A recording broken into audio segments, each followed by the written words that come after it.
ಮಹಾರಾಷ್ಟ್ರದ ಅಮರಾವತಿಯಲ್ಲಿ ಬೆಚ್ಚಿ ಬೀಳಿಸುವ ಘಟನೆಯೊಂದು ನಡೆದಿದ್ದು ಅನ್ಯ ಕೋಮಿನ ಯುವಕನೋರ್ವ ಸುಮಾರು 180 ಅಪ್ರಾಪ್ತ ಬಾಲಕಿಯರ ಮೇಲೆ ಲೈಂಗಿಕ ದೌರ್ಜನ್ಯ ಎಸಗಿ 350ಕ್ಕೂ ಹೆಚ್ಚು ಅಶ್ಲೀಲ ವಿಡಿಯೋಗಳನ್ನು ರೆಕಾರ್ಡ್ ಮಾಡಿದ್ದಾನೆ ಎಂದು ಆರೋಪಿಸಲಾಗಿದೆ. ಈ ವಿಡಿಯೋಗಳನ್ನು ಹುಡುಗಿಯರನ್ನ ಬ್ಲಾಕ್ ಮೇಲ್ ಮಾಡಲು ಮತ್ತು ವೇಶ್ಯಾವಾಟಿಕೆಗೆ ಒತ್ತಾಯಿಸಲು ಬಳಸಲಾಗ್ತಾ ಇತ್ತು ಎಂದು ಆರೋಪಿಸಲಾಗಿದೆ.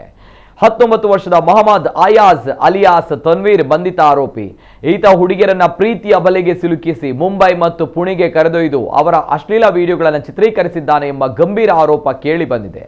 ಅಪ್ರಾಪ್ತ ವಯಸ್ಕರನ್ನ ವಾಟ್ಸಾಪ್ ಹಾಗೂ ಸ್ನ್ಯಾಪ್ಚಾಟ್ ಮೂಲಕ ವ್ಯವಸ್ಥಿತವಾಗಿ ಈತ ಟಾರ್ಗೆಟ್ ಮಾಡಲಾಗ್ತಾ ಇತ್ತು ಎಂದು ತಿಳಿದು ಬಂದಿದೆ. ಈ ಗಂಭೀರ ಪ್ರಕರಣ ಬೆಳಕಿಗೆ ಬರ್ತಾ ಇದ್ದಂತೆ ಸ್ಥಳೀಯ ಹಿಂದೂ ಸಂಘಟನೆಗಳು ತೀವ್ರ ಪ್ರತಿಭಟನೆಗಳನ್ನು ನಡೆಸಿ ಬಂದ್ಗೆ ಕರೆ ನೀಡಿತು.